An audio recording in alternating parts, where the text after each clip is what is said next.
Pois, hola, boa tarde, benvidas e benvidos, moitas gracias por vir a esta nova andaina de revisar os marcos, que, como sabedes, é unha colaboración entre a Fundación Luces e a Fundación Alexandre Bóveda, que todos os meses pois traemos aquí un tema central da revista Luces.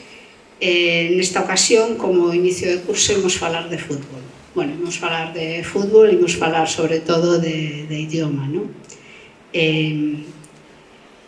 A lingua en xogo se titula esta reportaxe da revista.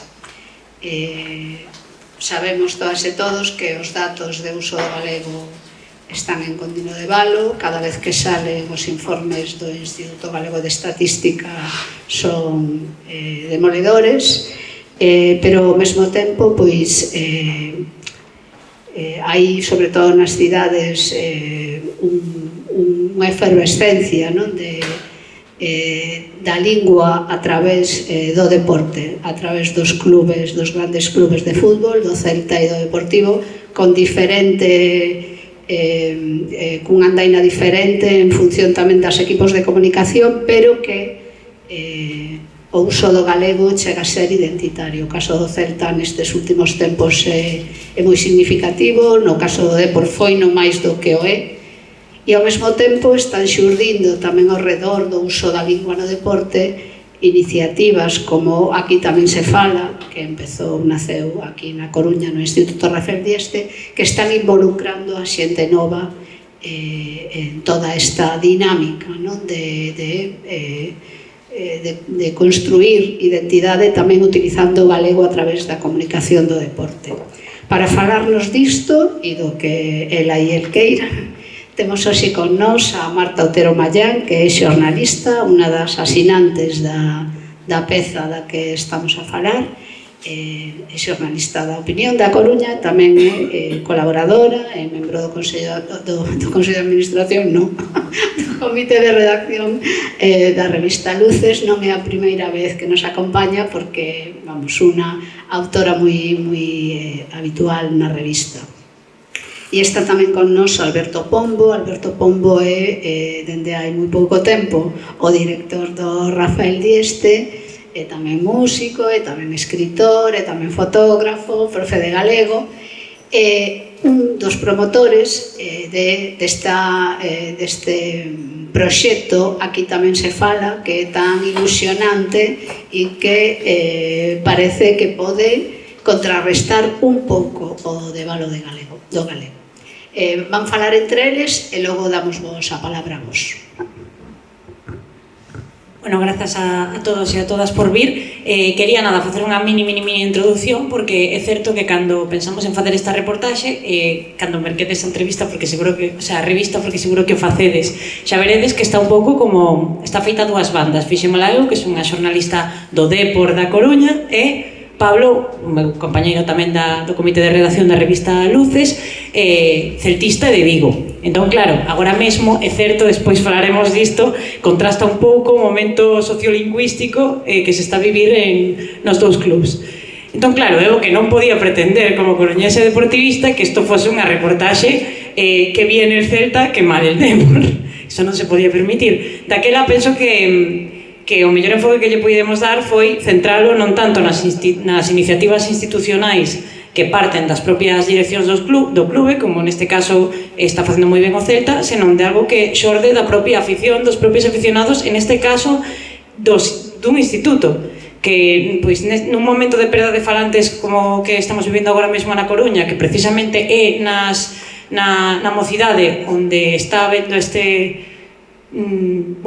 perda sostida, que parece que non atopamos os mecanismos para porlle freo, pois precisamente que un proxecto como Aquí tamén se fala naza nun instituto, penso que lle dá ainda máis valor a esta iniciativa. Entón, bueno, Alberto, se nos podes falar un pouco de como xorde Aquí tamén se fala, e despois o Depor da Coruña, que é un pouco a súa ramificación, non? Gradiñas, antes de nada, polas vosas palabras, polo convite. Decía, e bueno, vos por estar aquí nun día que xa empeza a ameazar chuvia, decía Ana Luisa que íamos a falar de lingua, íamos a falar de fútbol e no fondo íamos falar de paixón, non, de cosas que son moi paixonais. Eu son, como ben decía, desde moi pouquiño tempo vicedirector do Rafael Dieste, teño a sorte que me acompaña hoxe Mónica Reixía, vicedirectora, e Marisa, que para nós un referente na divulgación científica, directora do Departamento de Ciencias do Instituto e que ten colaborado con algunhas das persoas que estades aquí. Pero decía que este centro ten unhas características moi especiais. Eu son profesor de galego, chego a este instituto e non sei se o situades, non tedes por qué. O Rafael Dieste é un instituto que está na rotonda do Peruleiro, a que os chavales chaman, e moitos de nós, a rotonda do Pavo Real, non? Baixando a terceira ronda. Ben, este instituto ten unhas características. O primeiro é que probablemente o instituto do país, ou dos que teñen o número máis alto de porcentaxe de alumnado de orixe migrante. Falamos de máis ou menos números que se van ao 65, 66%. Entón, reparade que o habitual nunha aula é máis probable ter un Mamadou que ter un Xurxo, a modo de exemplo gráfico e simbólico. Ao mesmo tempo é preciso, estamos entre adultos, tratar estes temas. É un instituto coas rendas familiares, socioeconómicas máis baixas da cidade da Coruña, xunto co bairro de Novo Mesoiro. Iso evidentemente leva a unha serie de características, non, para o noso centro que condicionan tamén a vida desas familias. Nese contexto, falanse máis de 35 linguas como aimara, como tehuelche, como wolof, non só inglés, francés ou alemán, senón que temos mesmo linguas en risco de desaparición, como este tehuelche que acabo de mencionar, de dúas nenas de orixe indígena que nos chegan desde a Patagonia. É un centro altísimamente diverso, pero entendede que o discurso histórico no que eu propio como xeración, non, me mamei de que falaban os teus avós, comigo puido ter un forte impacto. Entenderedes que con un neno que non tivo ningún antepasado galego, este discurso non vai eclodir. Como falábamos de paixón, no noso instituto a poucos metros está o estadio de Riazor.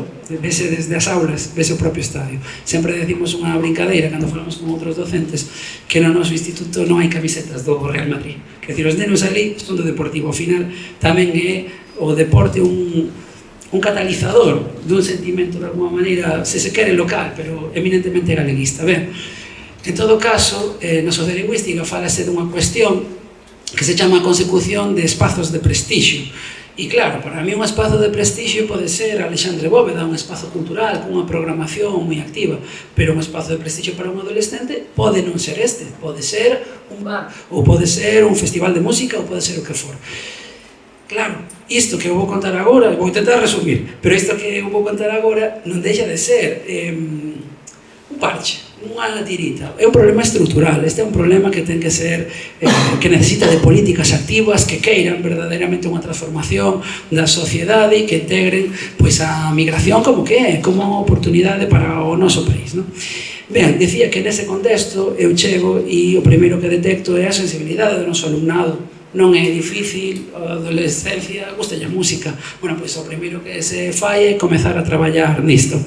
Unha vez se inicia a campaña que supoño que moitos de vós coñecedes, que é que os rapaces van polos negocios animando a poñer un cartel que pon aquí tamén se fala galego, identifica un espazo onde se fala, mesmo que os propietarios sexan de Pakistán, porque igual o pakistaní que o rexenta non fala galego, pero eu como cliente sí. Entón, iso convertiuse, digo con moito orgullo, porque eu son con Arcadio González e con Mónica Reixía un promotor de todo isto, pero eu nunca puxe un deses cartaces na miña vida en ningún negocio. Decía que se converteu na maior campaña de dinamización da historia da lingua galega exercida pola mocidade. Falamos de 50.000 establecementos, 50.000 negocios de Galiza que foron visitados por 20.000 estudantes de todo o país, porque nesta paixón o que se conseguiu foi que se estendese desde Rafael Dieste para 250 outros centros do país. E xa indo para o tema que nos interesa, isto foi un primeiro paso. O seguinte paso foi intentar ver outro deses motores de ilusión que é o fútbol.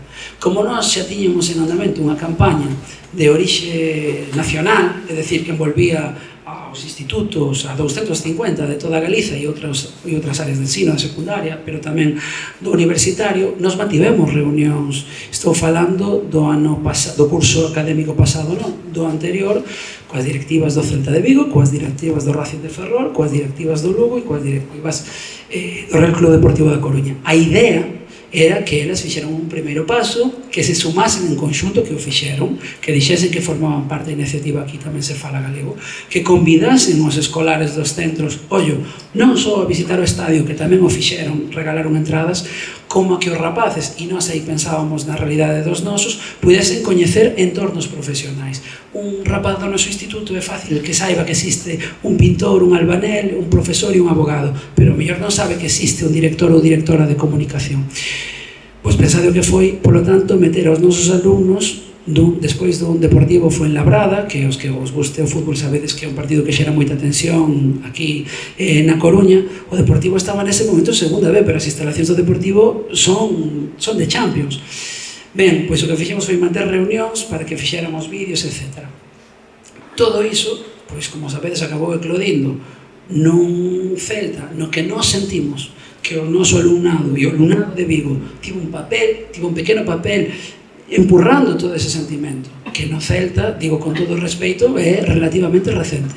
E no Deportivo, non permitindo que as cuestións que xa estaban acadadas, a comunicación dentro do estadio, no club, se mantivesen firme. Iso levou, non sei xa che dou a palabra, Marta, a esta necesidade. Se eu quero indicar cal é o meu instituto, eu popularmente, se queredes vir un día a visitarvos, diríamos, é o que está ao acabar a terceira ronda, cando vides desde Ikea en dirección ao estadio de Riazor. Pero a terceira ronda ten un nome, e chamábase Avenida Real Club Deportivo de La Coruña.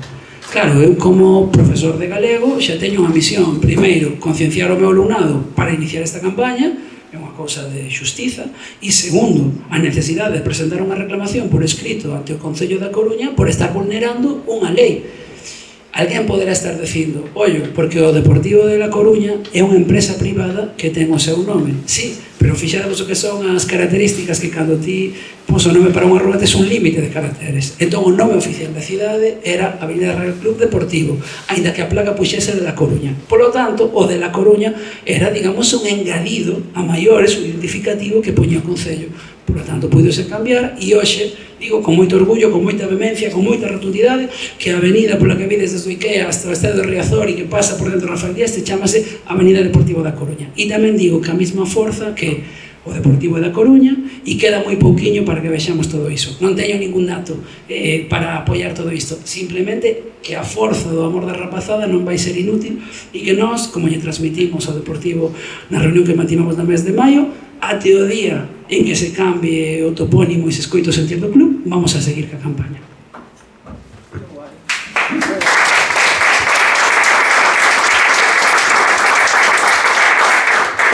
Bueno, nada, pois nada, grazas a todos e a todas por vir. Penso que xa... Non, que va. Non, pero é certo que este Aquí Tamén Se Fala derivou neste o Depor da Coruña, os que imos o fútbol, podemos ver antes nas previas dos encontros nas barxes do estadio, vemos os rapaces do Dieste repartindo os colantes, non? Que non teñan unha casa, de feito eu teño unha bici tapando onde pon Compostela. Penso que é difícil non ter a día de hoxe unha desas pegatinas na casa. Claro, despois deste movimento de tamén dos colantes centrado no topónimo do Depor, chega esa reclamación ao Concello e fructifica, de feito con bastante axilidade. Non sei se será porque hai certa rivalidade agora mesmo entre o Concello e o Depor. Claro, como isto para os rapaces tamén sae tamén esa reflexión, non, na reportaxe. Para os rapaces isto é como un pouco unha victoria, esa comprobación de que sirve mobilizarse e de que eles mesmos, bueno, xa é, quero dicir, a demostración tangible, non? Esa L do topónimo desapareceu, quitaron a eles, non? Como, bueno, non sei se se deu algunha reflexión na clase neste sentido. Sí, nos falábamos un pouco, agora falo a nivel adulto, da ruptura da individualidade. Ao final o capitalismo parece que os quere conducir, non? E eles, pensade, consumen moita rede social, moito TikTok, etc., onde o discurso pois xa empeza a chegar até nós, non? Que si criptobros, que si escalada, non sei, todo este rollo, este discurso económico cutre, non mal feito, refírome, pero no fondo esa promesa, non, de que sairán da súa realidade investindo en non sei que, no noso instituto é moi fácil que non calle, que non prenda. Eu creo, hai aquí profesoras que poden dar a súa sensibilidade de se a comparten ou non. Eu atrevo-me a decir que o que van indicando os datos a respecto da intención de voto ou da mocidade, e onde vemos situacións, digo abertamente, que deberían ser ilegais, partidos que promulgan odio, etc. Bueno, vemos no marco estatal que hai unha intención, parece que unha sensibilidade neofascistoide por parte da mocidade. Eu atrevo-me a decir, xa digo, non somos exemplo de nada, simplemente somos vítimas da nosa propia realidade, que o noso alumnado iso non aparece, quero dicir, iso non existe, e non existe por unha razón, porque o profesor que dá historia, cando no temario explica o que é un sindicato, e eu isto digo porque fui un profesor de PDC e tiven que dar a materia de historia a pesar de ser de galego, os alumnos preguntan situacións reais. A miña nai traballa 14 horas ao día, 6 días á semana nunha casa limpando, ten dereito a... Entón, neste sentido, os pequenos pasos que se dan tamén desde aquí tamén se fala. O que lles fan a ver é que de forma individual ningún de nós é quen de mobilizar nada. Agora, eles tamén son conscientes de que son rapaces e son conscientes de que as súas demandas, son lexítimas, invisten moita forza en todo iso, e tres, que son moi saudadas. É dicir, eu vou decir algo que nós non decimos en público, que nunca o publicamos. Cando apareceu aquí tamén se fala, nós tivemos en Twitter unha reacción de, como se chamaban? Salme Galicia bilingüe, agora teñen outro nome. Hablamos español. Bueno, sabedes que, os meus ollos polo menos o máis reaccionario, non, das cousas máis atroces e anómalas e desligadas da conxuntura e da realidade galega. Ben, aparece unha crítica. Esa crítica era que en el Rafael Dieste se permitía la doma de las conciencias de los niños inocentes. Bueno, xa sabedes que era o discurso. Nós estábamos comezando, calquera outro podería ter feito unha resposta a todo iso, defenderse desas acusacións e tal. Nós o que falamos é, pero quen se entera desta fricada? Por que vamos a amplificar a voz destos, digo moi rotundamente, destes marxinais que son a marxe máis extrema, unha periferia absoluta a respecto do sentido común? Por que vamos a amplificar este discurso? Entón, sí, nós temos esa idea de que os rapaces son capaces de ver todo isto. Nesto que decías dos colantes que repartimos, nós sempre lle preguntamos aos rapaces, é verdade que lles decimos, a comunicación, funcionamos en conxunto, a comunicación ante os medios é positiva. Nós vamos a vender o positivo que nos pasou con todo isto. Pero o certo, debo decir que nos 3 anos que eu levo facendo campaña cos rapaces, nunca, ningún rapaz me dixo, neste negocio non me deixaron, ou dixome alguén non sei que. Eu creo que a experiencia máis próxima a algo desagradable vivémola en conxunto Mónica máis eu, que lle entregamos unha pegatina a unha señora cando estábamos ali cos nenos repartindo e dixonos, yo quiero de La Coruña. Non, unha tontería, tampouco pensedes nada elaborado e tal. Pero todos falando en 3 anos, esa foi a reacción. De tal maneira que isto que indica é que quero sentir popular. Non, que xa se rompeu estes anos do vazquismo onde o topónimo parece que tensaba a mitade da sociedade e agora o que estamos vendo é que hai unha naturalidade contra iso, eu creo que xa naturalizada, que o que acontece no Deportivo, como no Arosa, como no Puente Ceso, é un anacronismo histórico condicionado por algo que os rapaces teñen no temario, saben por que aconteceu, non foi unha cuestión espontánea que isto se chame La Coruña, e saben que teñen forza e así o transmiten para poder cambiar todo isto. Saben que é unha falta de ortografía, eso para empezar, non? Xa non existe este debate. Moitas veces temos o chiste de que pasaría se na cidade tivésemos o típico seto de A Coruña, como teñen as típicas letras, non? Noutras cidades. Sí, que seguro que ven Paco Vázquez e lle pongo L diante, despois outros o rouban, tal. Eu penso que nin pasaría iso, que agora está bastante superado. Pero quería tamén falar contigo dun tema que a mí me resulta moi interesante, que mencionaches hai un anaco, o tema de como agora mesmo estamos nun momento especialmente peligroso con respecto aos discursos de odio, tamén que pode impactar, e de feito impactan nese alumnado migrante ou fillo de migrantes, que xa son segundas xeracións. e sobre todo o tema de como buscar estrategias para xerar arraigo, non? Para que eles tamén se sentan galegos, coruñeses. Parece que, pois, coa música está moi claro, a toda a xente nova lle gusta a música. Temos agora, bueno, non por... Eu penso que hai que seguilo dicindo, non? Eloxiar o momento polo que está pasando agora mesmo a música en galego, que xa non é unha cousa... Bueno, tivo momentos tamén moi bons, pero parece que xa non é unha cousa de nicho ou de un público minoritario. Agora, pois, non sei que dicía outro día no concerto dos Rapas estaba cheo de pijos que hablaban castellano. Pois iso tamén é unha victoria, non? E penso que tamén, pois, o deporte agora de xerar ese, como dicías, catalizador da identidade, e non só polo tema da ultradereita. Unha preocupación que eu teño, que afortunadamente en Galicia aínda non sucedeu, é que pode non só vir da dereita, non? Estamos vendo como, pois, movementos nacionalistas, bueno, que tamén son de dereitas, pero de nacionalismo catalán, xa están agromando certos discursos, bueno, está aí a Alianza Catalana, non? Pois que en aras de manter as esencias, o idioma, as culturas, as tradicións, pois cargan contra a poboación migrante tamén porque, pois, non, como dis, non teñen esos referentes, pois, do idioma na casa. Entón, entendo que tamén neste sentido esta iniciativa está servindo para que se enganchen e para que sexan tamén vieiros, non, desa tradición e do idioma. Faime ilusión, Marta, que me fagas esta pregunta, porque en lugar de responder eu, vou contar unha anécdota de algo que aconteceu. Eu diría que cando levaba 40 días no Rafael Dieste, eu daba clase nunha aula de cuarto da ESO con, non me quero enganar no dato, 12 nenos exentos de galego. Sabedes que a lei permítelles estar 2 anos sin cursar a materia, e en teoría neses 2 anos teñen que ir collendo o nivel para, ao pasar os 2 anos, ser examinado como un rapaz que nacese aquí. O caso é que eu, nas primeiras aulas, non importa o curso que dea, nin cando dei formación para adultos, etc., eu teño un material que xoga, que desmonta tipos, etc. E había 2 nenas venezolanas, Julián e Yusbeli, xemias, recén chegadas, levaban nada, eso, un mes na Galiza, e claro, non quería perdelas, eu non quería facer o de aténdeme que estou falando, nin estas cousas. Entón, a nena sentábase atrás de todo, e eu vía que era lectora, ela lía un libro de Harry Potter, entón eu a veces facía alguna pregunta, pero non incidía moi directamente sobre ela. Un día estábamos facendo un xogo no que se falaba de unha noticia real, podela buscar en el país, de Warner Bros. Se niega a doblar al catalán a Harry Potter. É unha noticia, como vi tantas veces, do 14 de novembro de 2011.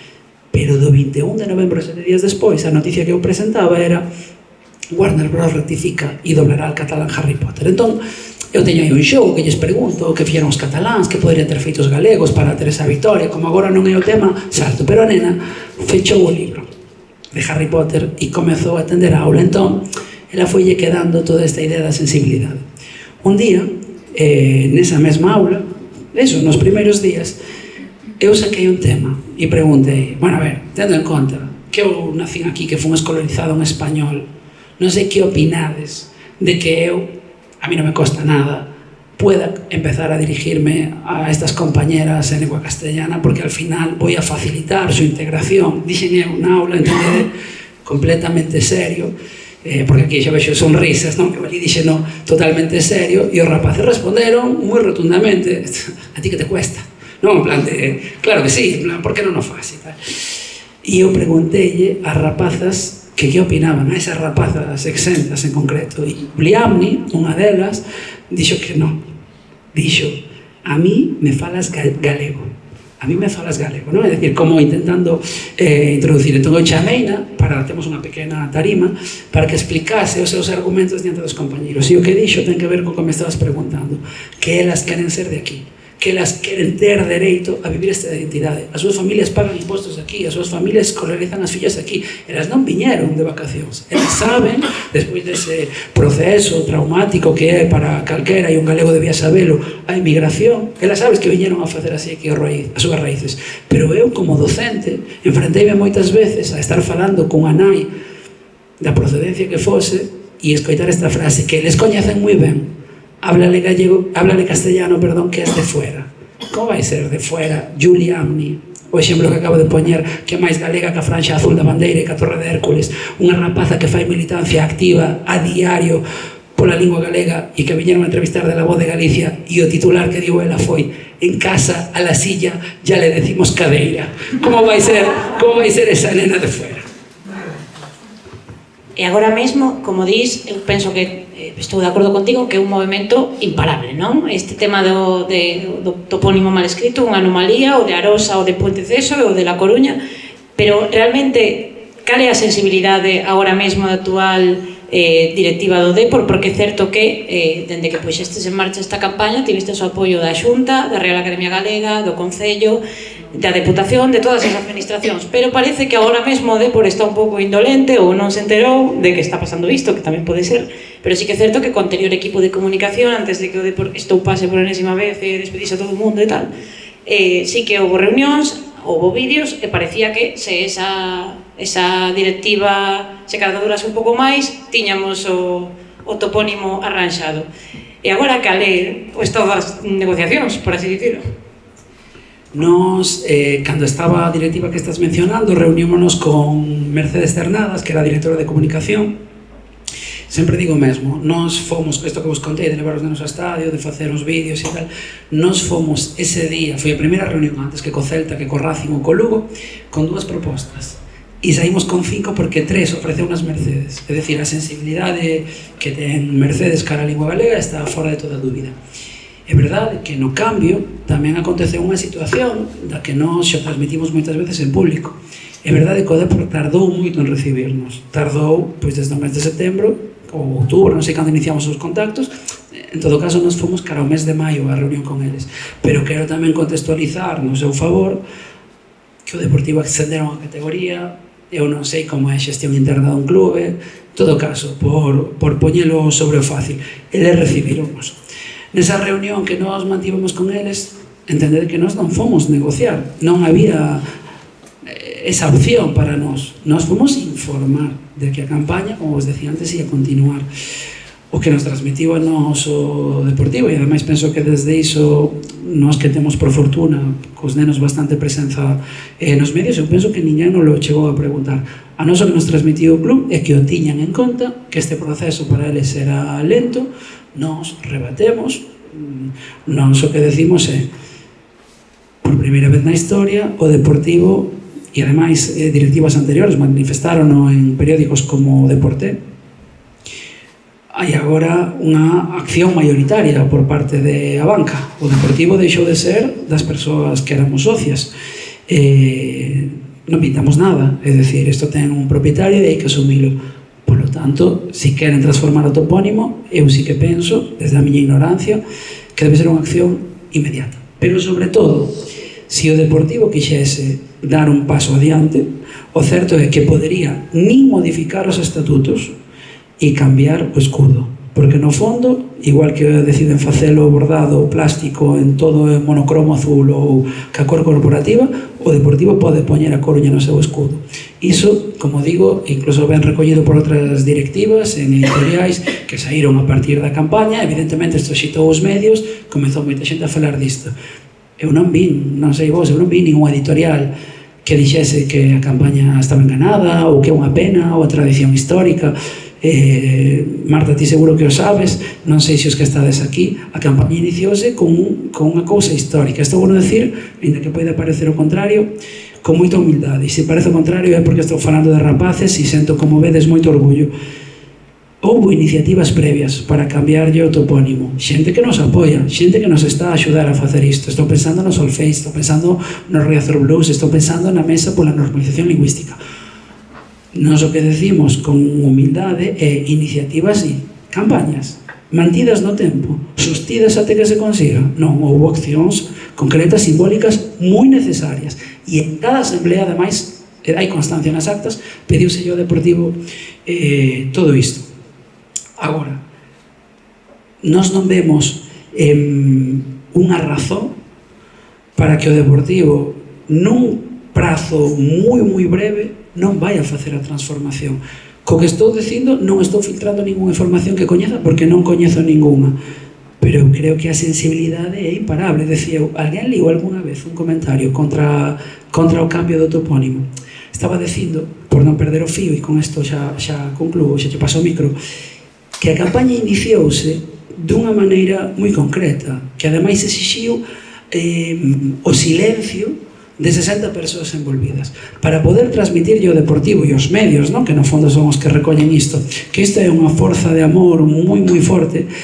Nos contactamos co presidente da Real Academia Galega, que naquele momento era Víctor Freixanes, e ademais do Pontevedra e do Celta, digo así como dato anecdótico, que a presidenta do Consello da Cultura Galega, co reitor da Universidade da Coruña, co responsable provincial dos equipos de eliminación, conselleiro de Cultura e Educación, con todos, co 100% dos institutos públicos da Coruña, e para que quede constancia de que isto era algo que apoiaban milleiros de alumnos, pensade que son o noso, hai 600 alumnos, son o noso. Os 14 institutos públicos da Coruña non só levaban a firma do seu director ou directora, sino que pedimos que asinase tamén para ratificar iso o responsable, o home ou a muller responsable do equipo de dinamización lingüística e o xefe ou xefa do Departamento de Lingua Galega, pero que ademais pedimos que asinasen os capitáns históricos do club, como Dani Mallo, Alex Bergantiño, responsables do tecido cultural como Xurxo Souto, etc. Eran, en todo caso, 60 asignaturas de figuras moi relevantes da cultura galega que deron un paso, que se posicionaron e que, como decías, confirmaron o apoio da Xunta, da Universidade, do Concello, da Deputación, da Academia, da Mesa, da Federación de Peñas. A Federación de Peñas, pensade que xa rotula a Coruña, non utiliza a Federación de Peñas del Real Club Deportivo de La Coruña, non o utiliza, nin no logo siquiera que ten en Riazor que pon a Coruña, pero sobre todo, pensade os milleiros de persoas que integran as peñas. Eles fixeron unha sondaxe interna que foi apoiada en absoluto, é dicir, onde está o paso de reticencia para que o Depor non dé un cambio, eu creo que anhelado, desexado e que rompe, como decía antes, un anacronismo que non ten ningún tipo de sentido, claro. Bueno, non sei se o fixestes adrede, pero deixesme e deixaches votando para, pois, se me permitedes, facer unha reflexión que viña pensando según, bueno, pois, collía camiño para aquí, e que fixen aí atrás tamén na inauguración do Cine Avenida, que, como sabedes agora, o propietario é a banca, mesmo propietario que o Depor.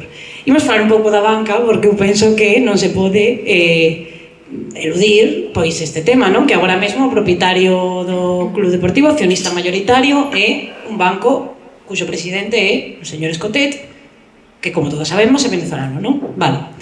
Que pasa con isto? Por que efectivamente a pregunta que todos nos facemos é que pasa? Por que se está ignorando este movimento? Cal é a reticencia, non? Onde bebe? Eu penso que non é ni sequera falta de bondade, máis que para mí é unha cuestión un pouco de cegueira ou de falta de estrategia.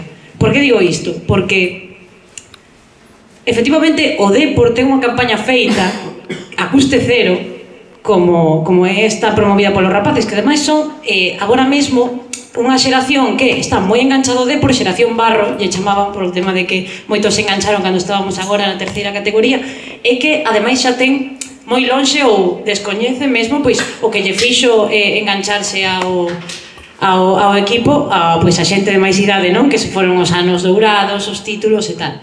Entón, tendo todos esos elementos a favor, que está pasando aquí? Pois para min bebe un pouco do xeito de proceder que ten a banca nesta cidade e neste país, Galicia, que é que se vos fixades, a banca non é capaz. Eu penso que sí que hai unha vontade en a banca por sacudirse ese tema de banco estranxeiro, non? E de feito, eu teño escoitado moitas intervencións de Escotet e el sempre ten esa muletilla de, bueno, yo non nací aquí, non soy gallego, pero me gustaría serlo, tal. Penso que quere sacudirse un pouco esa suspicacia, que sendo un actor socioeconómico relevante en Galicia, pois quere identificarse moito, ou esa un pouco a súa estrategia, identificarse moito co que é Galicia e o teu banco e... Por que Escotet ven aquí e compra o Depor?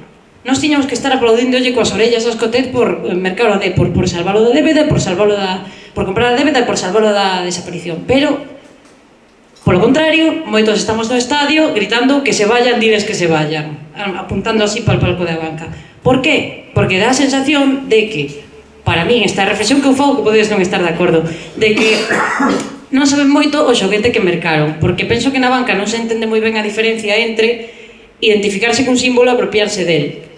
E por qué? Porque, evidentemente, un patrocinador ten todo o dereito do mundo a estampar o seu nome no lugar no que solta 30 millóns ou 20 millóns, pero parece que o único xeito de permear na sociedade que ten a banca, ou de permear nos símbolos, é poñer o nome, non? A banca Riazor, a banca Balaídos, Espazo Avenida a Banca. Eu falo do exemplo do Cine Avenida porque é certo que é un espacio moi emblemático da cidade que estivo cuberto cunha lona durante 20 anos en estado de ruína, ata que veu un banco, soltou 25 millóns, fixo unha reforma impecable, e eu cando estaba ali na presentación escoitaba a Escotet dicir: sí, bueno, le devolvemos a la ciudadanía un espacio emblemático. Esa frase, ¿no? Quedamos en la avenida que estaba na lona antes de que se descubrise a reforma. Non lle devolveron a ciudadanía máis cunha fachada, porque a ciudadanía non pode acceder a ese espazo corporativo de a banca. Eu levantei a mano e preguntei: pero isto de que lle devolvedes a ciudadanía, que significa? Que eu podo vir aquí e facer unha presentación dun libro? Non, isto va a ser para actividades corporativas de a banca. Claro, isto é un pouco, para min, o erro de estrategia, non? O xeito que teñe de facer as cousas. Pois sí, temos unha fachada moi bonita, pero xa non quedamos en a avenida e xa non temos, ese espazo non foi devolto á ciudadanía. Co Depor, para min pasa un pouco o mesmo, non? Porque, como decía, tiñamos que estar tocando as palmas a Escotet e aínda hai pouco, hai 2 anos, nos manifestamos aí na sede central, na oficina central, porque querían botar un entrenador co que a afición tiña moita comunión. Porque o ano pasado consumouse un ascenso moi ansiado nesta cidade e o primeiro que fixo a dirección da banca foi evitar que houvese invasión do campo, que era a tradición absoluta, evitar que se fose a celebrar a 4 camiños para que nos quedásemos todos na fanzón aí en Riazor escoitando Kiko Rivera, e aínda por riba, por estes desencontros co Concello, evitar que a ciudadanía fose a celebrar a María Pito o día seguinte. Entón, para min iso é non entender a identidade e idiosincrasia do club do xoguete que mercaches, non? Claro, é como un pouco se mañá arde a Torre de Hércules e a banca paga a reforma que lle vai poñer a banca a Torre de Hércules, non? Tamén. Entón, para min, é un tema un pouco de cegueira nese sentido. Eu espero, sinceramente, que este debate trascenda de capitalismo malo, a banca mala, non existe nada por isto, porque non é certo, pero que tampouco se quede nun a banca, muchas gracias por salvarnos, porque eu penso que isto é moito máis que unha empresa, non se pode ver o club cunha empresa e os seareiros como clientes, porque como acaba de explicar Alberto, é moito máis. Entón, para min está aí, pero pode ser que no público non esteades de acordo, así que se queredes abrimos un pouco a preguntas e me contades. Sí. A parte desto tan interesante, eu quería tamén preguntarche 2 cousas. Unha que falamos off the record, ¿no? Que eu creo que seguramente pola idade media ao público nos pode interesar a todos, e que isto contradí un pouco este relato de que a mocidade cada vez máis individualista, cada vez máis desapegada dos temas políticos, do tema da lingua. Entón, a primeira pregunta é: como conseguides mobilizar a xente nova a prol da lingua, non? E a segunda, e así xa che deixo o micro para todo, é: vamos a imaginar que efectivamente triunfa e que dentro de 6 meses o Deportivo é da Coruña, de verdade. Cal é a seguinte campaña? A ver, o primeiro era o de como se consigue mobilizar a mocidade. A min gustame recalcar isto de nos acreditamos no cambio social, na educación como un factor transformador, mais ao mesmo tempo acreditamos no ser social. Entón, nós sabemos que o que se fai no Rafael Dieste, con moito amor, con moita entrega e con moito orgullo, ali funciona, mas cada realidade ten a súa idiosincrasia, a súa circunstancia, e o modelo que a nos opera noutro instituto do país pode non funcionar. No noso caso, decía antes de broma que nós temos a fórmula secreta da Coca-Cola, porque a realidade é que, vou non contar tamén, se me permitides, con unha anécdota. Durante o curso anterior, é duro que vou contar, durante o curso anterior eu comecei a dar aulas voluntariamente polas tardes de fotografía os martes e así, unha introducción á fotografía artística para os nenos, e os xoves de guitarra. O de guitarra Vouche responder, parece que está dando moita volta. O de guitarra comezou porque fomos a unha foliada popular, varios profesores, encontramos ali uns rapaces, e un dos profesores, Rubén Melide, dixo a un neno: a ver, pillade unhas sardiñas que vos convidamos. E os nenos, que estaban disfrutando da foliada, que non viran unha sardiña diante na vida, porque culturalmente nas súas familias eso non se come, convidámoslos e tal, estaban ali xogando con nós, e houve un momento, vos sabedes que eu son Xurxo Soutista e en consecuencia Pucho Boedista, comezou a sonar algo de Los Satélites, paralizamos todo, fomos ali cantar, e os nenos viñan detrás de nós e non sabían cantar. Entón eu aí dixen, bueno, hai que ensinarlles a estes rapaces pois o que nos dixo Julián e darlles a cultura de aquí, non? Ensinarlles esa nena venezolana de somos de aquí. Monto este rollo para ensinarlles a tocar a guitarra e de repente son 6, para a semana son 12, despois son 20, eu empezo a volverme loco polas diferencias de niveis e tal, pero eu falaba coa vicedirectora e decíalle, cando eu era noviño, se ao instituto me traen a Rivaldo, se ven pola mañá, pois ven pola tarde, eu seguro que non ia ir, non? A mí non me mala sorte. Dándolle voltas ao asunto, eu deime conta de que as realidades das familias deles, traballadoras, humildes, etc., existen no noso instituto tamén rapaces que comparten dormitorio coa familia. É dicir, nun dormitorio vive unha familia, noutro dormitorio outra, con todas as cousas que iso implica. O instituto, o noso instituto ten un claustro moi unido, eso tamén é unha circunstancia que se deu. E para os rapaces, eu atrevo a decir que de unha forma moi mayoritaria, o instituto é un espazo feliz. E o instituto é un espazo bonito e unha situación onde pasan cousas. Indo xa ao concreto, vos agora pensade que nun instituto como o noso, ao final estamos aquí porque estamos falando de lingua galega. A lingua galega pasou a ser unha oportunidade. O coordinador do equipo de dinamización lingüística, Arcadio González, tuvo unha conversa con Mónica, comigo, e tomou unha decisión, que é que o equipo non fose coordinado por profesorado. Iso quere decir que coordinamos rapaces e que o orzamento que ten o organizan os rapaces e que as decisións se toman cos rapaces e que se fan asembleas cos rapaces. Claro, agora un alumno perdeu un recreo para ir a unha reunión a decidir en que gastamos 300 euros, para os rapaces é 30.000, para nós non chega para nada. Pero interesante é que pensade que vos estades nun aula e achégase o coordinador de equipo de dinamización e comeza a dicir: pode sair fulanito, menganito, citanita, que está fora La Opinión, ou que está fora Os Sermos, ou que está fora Telecinco, ou que está dicindo aconteceu, ou que está fora a Televisión Española, ou que está fora un programa de televisión que quere contactar con eles. Os rapaces entendede que o primeiro que ven é a oportunidade para eles, a ilusión que xeran nas súas familias, tamén nas emigradas.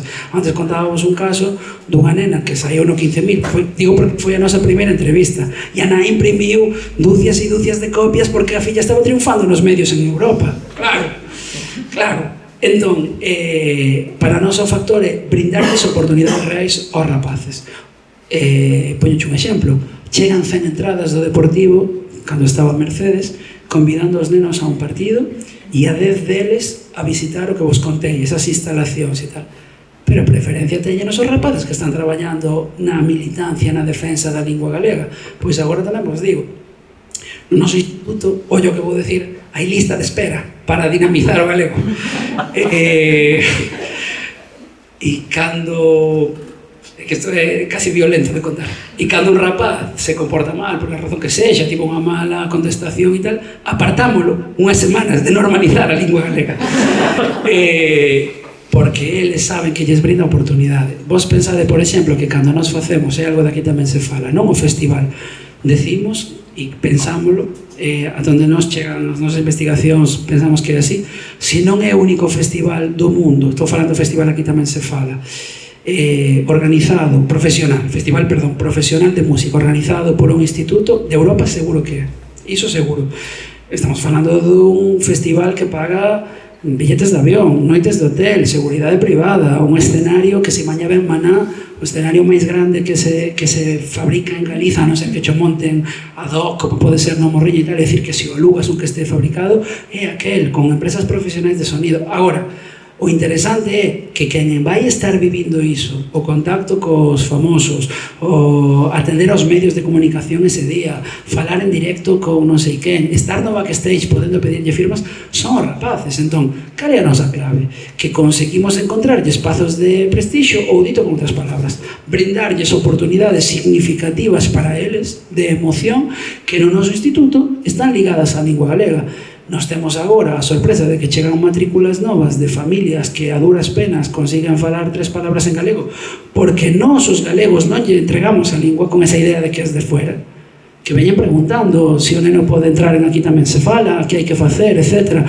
Entón, insisto, a nós obríganos a unha entrega voluntaria, decidida, maravillosa, celebrada, que adoramos facer de moitísimas horas no instituto. Agora, decía unha vez de broma nuno de Grande Amore, porque nós contratamos tamén a profesionais para que os formen de diversos sectores, ele estivo facendo unhas cousas que se anunciarán en breve, decía, que mejor, de broma, que mejor pago hai que la sonrisa dun niño. Non, pois, nós aí estamos un pouco facendo todo iso. E a segunda pregunta que me facías, a seguinte campaña van a ter que decidir os rapaces. Nós, para servos totalmente honestos, cando apareceu aquí tamén se fala, eu creo que levábamos 2-3 semanas xa con isto de facer os colantes e eu dixen aos meus compañeros, xa se me ocorreu a campaña do ano que ven, por non poder facer ese ano que era do Depor, por lo tanto xa estaba planificado desde o ano anterior.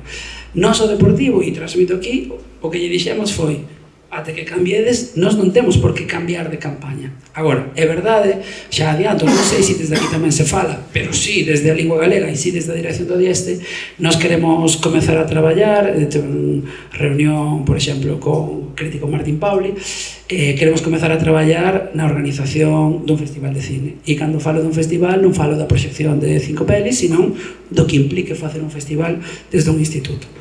É unha das vías, intentaremos seguir por outras. E se mañá aparece un rapaz que encontra algo, pois como cando houve a campaña para que Netflix se pasase ao galego, se encontra algo que xera ilusión, que é motor de convencimento e que apoien os seus compañeiros, nós o que temos é unha serie de rapaces desexando traballar pola lingua galega. E hai, para resolver se alguén está tendo unha dúbida respecto disto, dese equipo de dinamización da lingua galega, non teño dato exacto, 70-80% dos rapaces non naceron na Galiza, son de orixe migrante.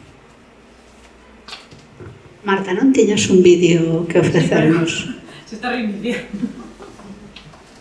Podemos pasar preguntas. Pasamos as preguntas. Bueno, pois abrimos entón un turno de palabras e seguro que sí. Os diredes. Por alusións. Non, realmente, porque a minha pregunta non vai polo cinema, vai por esa diversidade lingüística cultural que hai no Rafael Dieste. Supoño que o seguinte desafío é dende o galego que eles vendan a súa propia cultura. Iso é un traballo interesante, e que fagan dende o galego. Xa está normalizado o galego nesas comunidades, pois agora que nos conten dende o galego como é a lingua aimara e a cultura aimara e o wolof, etc. Respondo.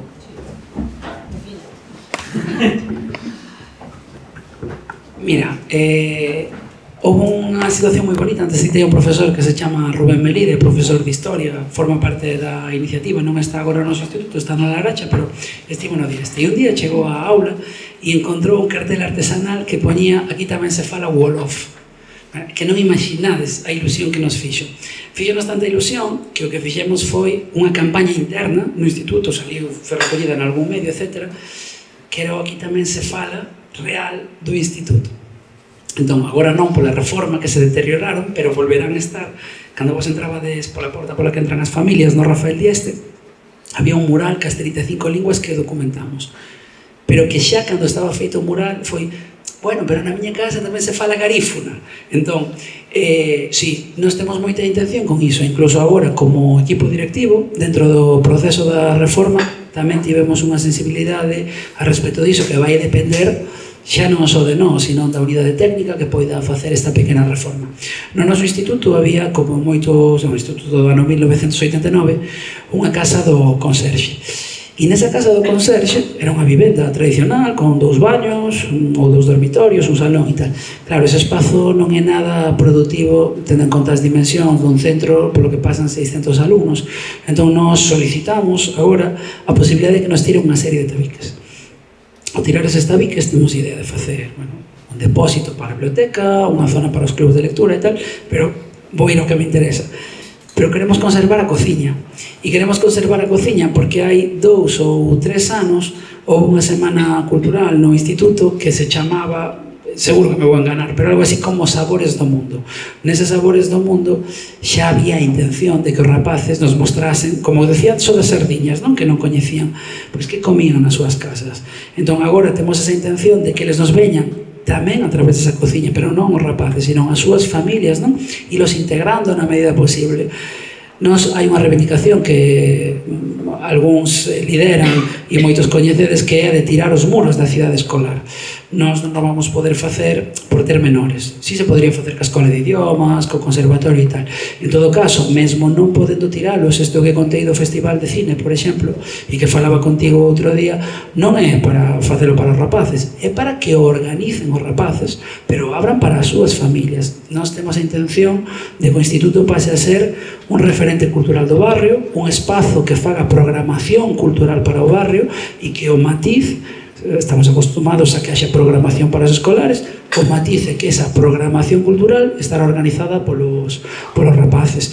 E non sei se che respondí, pero para nós o das linguas ten unha presencia fundamental e axúdanos desde logo a enganchar os valores da identidade con todos eles. Antes citeivos unha lingua que era o tehuelche. Hai pouco tive unha conferencia no Consello da Cultura Galega e a ti creo que che contei outro día esta historia. E eu, cando acabei de falar, levantouse Miguel Carnota, que seguro que coñecedes, é un referente da pedagogía, e díxome, venche facer unha corrección, eu penso que te enganaches porque dixeches tehuelche, e tehuelche é unha lingua extinta.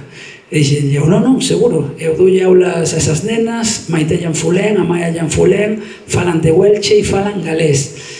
E falan galés porque unha comunidade de galeses instalouse históricamente na Patagonia, non sei se sabíades isto, entón eles teñen o galés como lingua propia.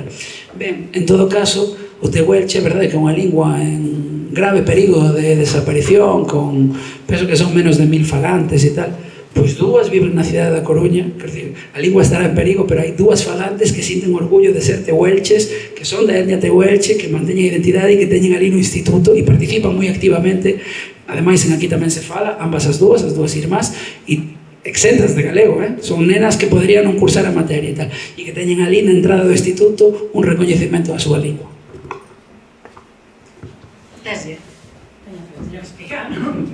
Bueno, xa me deches unha idea para unha report, para a opinión, así que as cenas tehuelches. Semana que ven terás novas miñas, seguramente. Non, eu sobre todo, volvendo un pouco xa como para rematar na idea coa que Ana Luisa iniciaba un pouco esta conversa, quería facer tamén fincapé na importancia de ter equipos de comunicación nos clubs, bueno, non son nos clubs, realmente en calquera empresa, que comprometidos coa identidade do lugar. Por qué? Porque precisamente agora se loxa moito a comunicación do Celta, pero hai ano e medio a comunicación do Celta, de feito, a propia afición celtista estaba moi en desacordo e había moitísimo malestar co rumbo comunicativo do equipo. Por qué? Porque era unha comunicación centrada na proxección exterior, que si tiktokers, que si prensa de Madrid, que si non sei que, e houve un xiro que seguramente, como dixo Alberto antes, bebe un pouco desa primeira reunión con aquí tamén se fala en Balaídos, non? E que pasou co Depor? Pois un pouco ao revés, non? Ata hai pouco estábamos moi orgullosos da nosa comunicación, da nosa política comunicativa, e agora hai unha nova directiva, non teño que ocultar que eu non teño simpatía ninguna por esa nova dirección de comunicación que está pois máis centrado en... Bueno, agora parece que están facendo un esforzo, non? Cos últimas estrategias, sobre todo nesta campaña, pero foi moi duramente criticada polo aterraxe do novo director de comunicación, que viña dun lugar, pois viña do AS, non? Viña non quero personificar, non, pero viñan do entorno mediático, pois do Chiringuito, da prensa de Madrid, e tiña ideas moi diferentes sobre como se tiña que manexar a comunicación do club. Houbo certo malestar, bueno, houbo un malestar terrorífico cando se fixo a camiseta que honraba un pouco a Arsenio Iglesias, e o anuncio foi un raposo unha cervexa, non sei se sodes futboleiros, o tedes na cabeza e lembrades esa infame campaña, estaba feito por inteligencia artificial. Claro, cal fora a campaña do ano anterior? Non temos que ir moi longe. Campaña 23-24, ese ano tampouco ascendemos, pero non pasa nada. A campaña foi esta, que precisamente agora que falamos de migración, de identidade, de lingua, pois presentáronse 3 equipacións que remitían un pouco a nosa dualidade de identidades, pois neste caso con América Latina, non? Falando da migración, dos galegos que emigraron, dos novos galegos que agora pois viven aquí, non? Como as nenas tehuelches e as venezolanas, e fixeron isto. Non está con moita calidade porque senón non o deixaba descargar, non sei se se escoita. Adiós ríos, adiós fontes,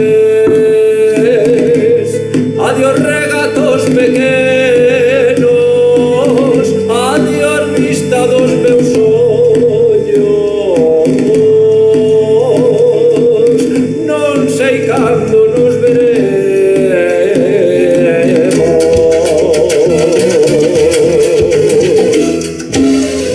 Miña terra,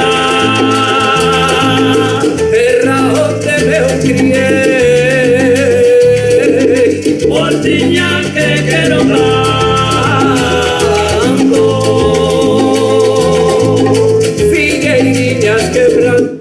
Bueno, máis ou menos se ve, non? Adiós ríos, adiós fontes, pero con son de Camagüey, que é unha, bueno, Xurxo Fernández, que moitos seguro que aquí o coñeceredes polas pandeireteiras en fronteiras, e Son de Camagüey, que é unha agrupación de música cubana, pois que xa casi son máis coruñeses que ninguén de nós. Entón, claro, isto podese facer, isto témolo que exixir como aficionados, como coruñeses, como seareiros, e penso que tamén campañas como Dépore da Coruña, aquí tamén se fala, son a un bo xeito de exixilo. Bueno, traía máis vídeos, pero penso que este é o máis ilustrativo. Así que, bueno, non sei se hai algunha preguntiña ou Ana Luis. Máis preguntas.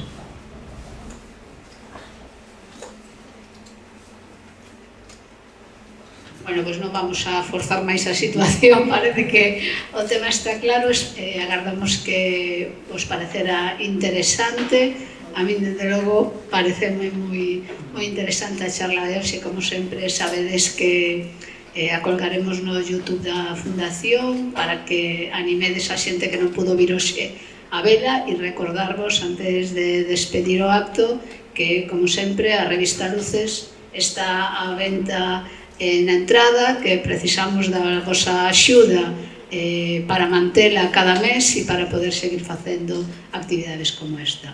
Vémonos o mes que ven e ata a próxima.